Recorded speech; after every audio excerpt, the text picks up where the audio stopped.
Hello friends, welcome to defence matrix. तो पिछले कई समय से तेरस मार्क टू को लेकर कई जगहों पर चर्चा चल रही है, जहां पर हर जगह यही कहा जा रहा है कि ये प्लेटफॉर्म अपनी फर्स्ट राइड के काफ़ी ज़्यादा क्लोज है।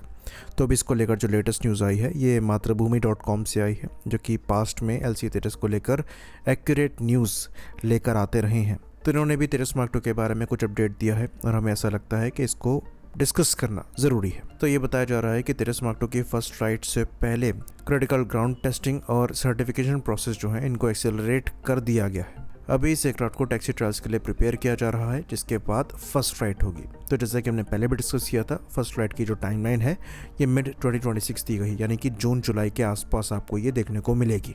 तो एयरक्राफ्ट ऑलमोस्ट बनकर तैयार है। कहा जा रहा है कि जो इंजीनियर्स हैं ये अभी चीज़ों को इंटीग्रेट कर रहे हैं, चेक्स कर रहे हैं, सिस्टम को वैलिडेट कर रहे हैं और एयरक्राफ्ट की रेडीनेस को इंश्योर कर रहे हैं, जिसमें structural integrity assessments, avionic testing और फ्लाइट कंट्रोल वैलिडेशन शामिल है। कहा जा रहा है कि जो फर्स्ट फ्लाइट इस प्लेटफॉर्म की होगी ये प्राइमर पेंट के साथ होगी, जो कि यूजुअली सारे एयरक्राफ्ट के साथ होती है।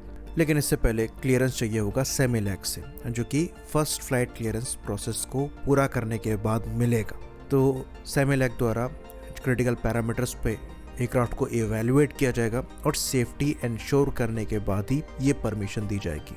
लेकिन यहाँ पर फास्टर सर्टिफिकेशन साइकिल को देखा जा रहा है, जिसकी वजह से बड़े चेंजेस यहाँ पर किए जा रहे हैं।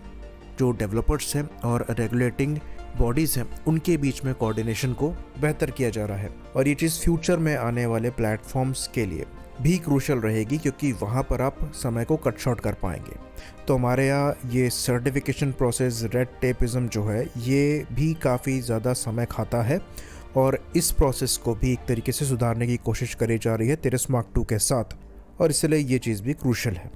तो फर्स्ट फ्लाइट से पहले हाई स्पीड और लो स्पीड टैक्सिंग ट्रायल्स होंगे, जहाँ पर इस प्लेटफॉर्म को पहले लो स्पीड में चलाकर इसकी स्टीयरिंग, ब्रेकिंग और ग्राउंड हैंडलिंग को देखा जाएगा। उसके बाद फिर से हाई स्पीड में ले जाकर इसकी अप्रोच को, टेक ऑफ स्पीड को, लिफ्टिंग कैपेबिलिटीज़ को असेस किया जाएगा, फिर जाके इसकी फर्स्ट फ्लाइट होगी। तो अभी जिस तरीके का प्रोसेस चल रहा है ये हम बता सकते हैं कि ये टैक्सिंग ट्रायल्स के काफ़ी क्लोज है। तो ये नेक्स्ट मंथ तक पॉसिबली हो सकता है, जिसके बाद जून जुलाई की टाइमलाइन आपकी फर्स्ट फ्लाइट की आ जाएगी। तो इसके साथ एक और चीज़ रिलेट करके देखी जाती है, और वो GE-F414 इंजन की डील है, जिसको लेकर हम इंजन की मैन्युफैक्चरिंग इंडिया में ही करने वाले हैं, और एक बड़ा रोड ब्लॉक उसको लेकर हटा है, पर डील साइन नहीं हुई है। तो 80% मैन्युफैक्चरिंग TOT के साथ वो इंजन इंडिया में ही बनाए जाएंगे, और कॉन्ट्रैक्ट साइनिंग के 2 साल बाद से ये इंजन इंडिया में बनना स्टार्ट हो जाएंगे। लेकिन कॉन्ट्रैक्ट साइनिंग जो है ये पेंडिंग है, जिसको इस ईयर के एंड से पहले कंक्लूड करने की कोशिश करी जानी है। खैर, एग्रीमेंट्स जो हैं हो चुके हैं, कितने लेवल तक टेक्नोलॉजी ट्रांसफ़र करनी है, किस तरीके से करनी है, इसको लेकर मामला जो है वो निपट चुका है। यहाँ पर अब कॉस्ट नेगोशिएशन चल रहे हैं, तो प्राइस डील का डेफिनेटली पहले के कोटेड प्राइस से ज़्यादा पड़ेगा, क्योंकि यहाँ पर जो सप्लाई चेन इशू की वजह से प्राइसेस बढ़े हैं वो अब ऐड हो जाएंगे। तो इसलिए यहाँ पर नेगोशिएट किया जा रहा है ताकि कम से कम प्राइस में ये डील हो पाए। तो लगभग सारे LRUs इस प्लेटफॉर्म के बनकर तैयार है। 4+1 प्रोटोटाइप्स यहाँ पर बनने हैं, 4 यहाँ पर फ्लाइंग होंगे, एक यहाँ पर आयरन बर्ड होगा जो कि ग्राउंड में रहेगा, जिसमें सारे LRUs की टेस्टिंग पहले करके देखी जाएगी। उसके बाद जो फ्लाइंग प्रोटोटाइप्स है उसमें चीज़ों को लगाया जाएगा। तो 4 प्रोटोटाइप्स बनाने के पीछे रीज़न ये है कि जो टेस्टिंग और ट्रायल्स का पीरियड है उसको एक्सपेडाइट करना है। तो डिफरेंट प्रोटोटाइप्स डिफरेंट टाइप्स की टेस्टिंग के लिए लगा दिए जाएंगे, जैसे कि कुछ फ्लाइट कैरेक्टरिस्टिक्स के लिए इस्तेमाल किए जाएंगे, कुछ वेपन फायरिंग के लिए इस्तेमाल किए जाएंगे, कुछ एवियोनिक्स टेस्टिंग के लिए इस्तेमाल किए जाएंगे। तो इस तरीके से चीज़ों को एक्सपेडाइट करके कोशिश करी जाएगी कि ये पूरा प्रोग्राम जो है 4 से 5 साल में निपटा लिया जाए, ताकि प्रोडक्शन की तरफ हम आगे बढ़ सके, जो कि 2031-32 तक हो पाएगा।